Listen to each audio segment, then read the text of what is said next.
दोस्तों, आज की कहानी है वारिस। विजय बाबू के देहांत को 4 दिन ही हुए थे। 12 दिन का शोक चल रहा था। एक दिन अचानक एक गाड़ी उनके घर के सामने आकर रुकी। उसमें से एक आदमी निकला और शोक में बैठे लोगों के बीच में जाकर बोला, विजय बाबू के वारिस कौन कौन है? बैठक में 30-40 लोग बैठे थे। वह सभी अचानक इस तरह का प्रश्न करने वाले शख्स का मुंह ताकने लगे। वहां पर विजय बाबू के बेटे भी बैठे हुए थे। फिर विजय बाबू के तीनों बेटे ने हाथ ऊपर करते हुए कहा, हम उनके बेटे हैं, कहिए आपको हमसे क्या काम है? वह व्यक्ति विजय बाबू के तीनों बेटों को गौर से देखता हुआ बोला, आज से 20 साल पहले विजय बाबू मेरे शहर में नौकरी किया करते थे। उस समय उन्होंने मेरे से कुछ पैसे उधार लिए थे। वह रकम ब्याज सहित अब 30 लाख रुपए हो चुके हैं। आज मैं वह पैसे लेने आया हूँ। उस आदमी के इतना कहते ही वहाँ पर खुसर फुसर शुरू हो गई। विजय बाबू का बड़ा बेटा, जो एक सरकारी नौकरी में था, खड़े होते हुए बोला, आपके पास क्या सबूत है कि मेरे पिताजी ने आपसे पैसे उधार लिए थे? वह आदमी मुस्कुराता हुआ बोला, मैं एक वकील हूँ, इतना मूर्ख भी नहीं हूँ कि बिना सबूत के चला आऊँगा। मेरे पास 30 रुपयों का ब्याज बांड है, जिस पर तुम्हारे पिता ने अपने हाथों से पूरा विवरण लिख रखा है और साइन भी कर रखे हैं। बड़ा बेटा बोला, मैं नहीं जानता, नहीं मानता इस बात को। मुझे तो आप फ्रॉड लगते हो। 20 सालों तक चुप बैठे रहना, फिर पिताजी के निधन के तुरंत बाद आपका अचानक से आ जाना, यह सब क्या है? अगर मेरे पिताजी ने पैसे लिए होंगे तब भी वह कर्ज उनके साथ ही खत्म हो गया। मैं यह पैसे देने में से साफ साफ इनकार करता हूँ। विजय बाबू का दूसरा बेटा, जो ठेकेदार था, वह बिल्डिंग बनाने का काम किया करता था। वह भी बड़ा खड़ा होकर बोला, वकील साहब, आप जिन पैरों से चलकर आए हैं उन्हीं पैरों से वापस चले जाइए। अगर आपको पैसे चाहिए थे तो पिता के जीवित होते ही आते। हमारे पिताजी ने हमें कभी नहीं बताया कि उन पर कोई कर्जा है। वकील बोला, पहले इसलिए नहीं आया क्योंकि वसूलने का कर्ज आज के दिन था। रही बात वापस जाने की, तो मैं आपको बता दूं कि मैं यहाँ लड़ाई करने नहीं आया हूँ। यहाँ से चुपचाप चला जाऊँगा। अगर आप अपने पिता का कर्ज देने से इनकार करते हो तो मैं कोर्ट का दरवाजा खटखटाऊंगा। मगर मेरे विजय बाबूजी के साथ दोस्ताना संबंध थे। मैं नहीं चाहता कि उनकी मृत्यु के बाद उनकी इज्जत उछाली जाए, इसलिए मैं आप लोगों को कुछ रियायत दे दूंगा। मगर तुम लोग कर्ज देने के लिए हाँ तो नहीं कही। तीनों बेटे चुपचाप बैठे रहे। किसी ने भी कर्ज चुकाने की हिम्मत नहीं दिखाई। वकील फिर बोला, यहाँ पर तुम्हारे समाज के लोग बैठे हैं, रिश्तेदार भी बैठे हैं। क्या तुम लोगों को आप अपने पिताजी की इज्जत प्यारी नहीं है? अचानक विजय बाबू का छोटा बेटा अश्विन खड़ा होकर बोला, आप सबूत दिखाइए, मैं पिताजी का कर्ज चुकाने के लिए तैयार हूँ। उसके इतना कहते ही उसकी पत्नी, जो अन्य औरतों के साथ दरवाजे पर खड़ी होकर पूरी बातें सुन और समझ रही थी, जल्दी से बाहर आई। फिर अपने पति का हाथ पकड़कर अंदर ले गई और बोली, यह आप क्या कर रहे हो जी? कहाँ से चुकाओगे 30 लाख रुपए? हमारे पास तो एक भी पैसे नहीं हैं। आपके भाई पूरी तरह संपन्न होकर भी चुपचाप बैठे हैं। फिर आप क्यों अपने ऊपर अपने पिताजी का कर्ज चुकाने का इतना बड़ा बोझ ले रहे हो? अश्विन के पास एक जमीन ही थी कि बस छोटा मोटा काम करके अपने घर का गुजारा कर लिया करता था। उसी में पति पत्नी किसी तरह से अपनी जिंदगी गुजार रहे थे। अश्विन के दोनों बड़े भाई अच्छे सुखी संपन्न और ऐशो आराम से जिंदगी जी रहे थे। एक भाई की सरकारी नौकरी और दूसरे भाई का भी अच्छा खासा कारोबार था।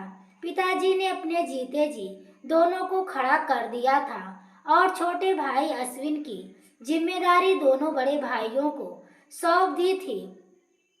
क्योंकि पिताजी की तबीयत खराब रहने लगी थी। लेकिन दोनों भाइयों ने कभी अपनी जिम्मेदारी नहीं समझी और अपने अपने जिंदगी में मस्त हो गए। ना अश्विन को कोई कारोबार कराया और ना ही उसकी कभी मदद की। अश्विन ने अपने भाइयों को कभी कोई शिकायत नहीं की। ऊपर वाले ने उसे जिस हाल में रखा वह उसी हाल में मेहनत करके अपनी जिंदगी बिता रहा था। बस उसके पिताजी ने जमीन सबके नाम करके रखी थी, जिससे उसकी थोड़ी मदद हो जाती थी और बस जमीन का टुकड़ा ही इसका सहारा था। लेकिन वह भी उसके नसीब में नहीं बचा। आज वह भी जाने वाला था। अश्विन अपनी पत्नी से कहा, मैं अपना जमीन बेच दूंगा मगर पापा का नाम खराब नहीं होने दूंगा। पत्नी आंखों में आंसू भरकर बोली, आपकी इसी आदत के कारण हम लोग करीब हैं। भगवान के लिए ऐसा मत करिए। अगर जमीन बिक गई तो हम खाएंगे क्या? उसी के सहारे तो हमारे दिन कट रहे हैं। वह पत्नी के कंधों पर हाथ रखते हुए बोला, तुमने हर सुख दुख में मेरा साथ दिया है। आज पिताजी की इज्जत का सवाल है। क्या तुम यह चाहोगी कि जीवन भर पूरे गांव के सामने सर झुकाकर चलूं? तुम हमेशा मुझे सच्चा मर्द कहती आई हो, फिर आज तुझे क्या हो गया है? क्यों मुझे नामर्द बनाने पर तुली हो? अचानक पत्नी को होश आया। उसके तेवर बदल गए। गर्व के साथ बोली, माफ कर दो जी, जाओ जल्दी परिवार की इज्जत बचाओ। रही बात पेट भरने की, उसके लिए मुझे आपके बाजू पर भरोसा है। आप हमें भूखे नहीं सोने दोगे? फिर अश्विन डबल जोश में वापस बैठक में आ गया। लोग अभी भी खुसर फुसर कर रहे थे। वकील मुस्कुराते हुए बोला, अभी पिता कर्ज चुकाने के लिए तैयार हो जाओ। पत्नी ने पेच कस दिया होगा। अश्विन मुस्कुराते हुए बोला, वह एक मर्द की पत्नी है। वकील साहब, आप सबूत दिखाइए। मैं कर्ज चुकाने के लिए तैयार हूँ। हाँ, मेरे पास पैसे नहीं हैं, मगर मैं आपको अपने हिस्से की जमीन दे दूंगा, मगर पिताजी पर कर्ज नहीं रहने दूंगा। वकील ने एक बार फिर अश्विन के बड़े भाई की तरफ देखा, फिर कहा, क्या तुम लोग अपने भाई का साथ नहीं दोगे? दोनों भाई निर्जन की तरह सर झुकाकर बैठे रहे। कोई जवाब नहीं दिया। वकील बोला, आज से 30 साल पहले मैं और विजय बाबूजी ने मिलकर कुछ शेयर खरीदे थे। उस समय उनकी कीमत 50,000 थी, लेकिन शेयर खरीदते वक्त यह तय हुआ था कि दोनों में से किसी एक की मृत्यु होते ही शेयर बेच दिए जाएंगे और जो रकम मृतक के हिस्से में आएगी वह उसकी योग्य संतान तक जीवित हिस्सेदारी पहुंचाएगा। जीवित हिस्सेदारी के पास उसे समय के हालातों को देखते हुए यह पूरा अधिकार होगा कि वह हिस्से की रकम सभी बेटों में बराबर बनते या किसी एक को दे दे या उसकी मर्जी पर निर्भर करेगा। वकील आगे बोला, क्योंकि मैं ही या जीवित शख्स हूँ, मेरे पास पूरा अधिकार है कि विजय बाबू का वह हिस्सा मैं किसी को भी दे सकता हूँ। इसलिए मैंने कर्ज का नाटक किया। उन पर कोई कर्ज नहीं है, बल्कि शेयर बेचने के बाद और टैक्स कटने के बाद कुल राशि 80 लाख रुपए उनके हिस्से में आते हैं और वह 80 लाख मैं विजय बाबूजी के छोटे बेटे अश्विन को देने की घोषणा करता हूँ, क्योंकि अश्विन ही उनका सच्चा हकदार है। जो बेटे पिता का ऋण चुकाना अपना कर्तव्य नहीं समझते, उनके पिता की संपत्ति में कोई भी हक नहीं बनता। इतना सुनते ही सभी लोग आश्चर्यचकित रह गए और विजय बाबू के दोनों बड़े बेटे का मुंह उतर गया।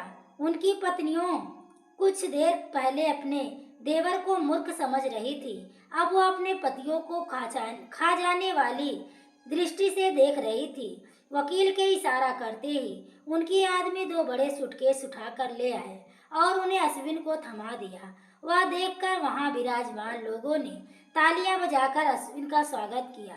जब अश्विन दोनों सूटकेस उठाकर अंदर कमरे में गया, तब उसकी पत्नी दौड़कर आई और बोली, आज समझ में आ गया जी, वह पति जो को भरी आंखों से निहारते हुए बोली, यह समझ में आ गया कि सच्चाई, ईमानदारी, वफादारी के रास्ते में कांटे और दर्द बहुत मिलते हैं, मगर एक दिन ईश्वर सुनता जरूर है, और जब भी वह सुनता है तब छप्पड़ फाड़ कर देता है। दोस्तों यह कहानी आपको कैसी लगी कमेंट बॉक्स में ज़रूर बताएं। कहानी पसंद आई हो तो प्लीज़ वीडियो को लाइक और शेयर करें। चैनल पर पहली बार आए हो तो चैनल को सब्सक्राइब करें। आगे के नोटिफिकेशन के लिए बेल आइकन को ज़रूर प्रेस करें। पूरी वीडियो देखने के लिए आपको तहे दिल से धन्यवाद।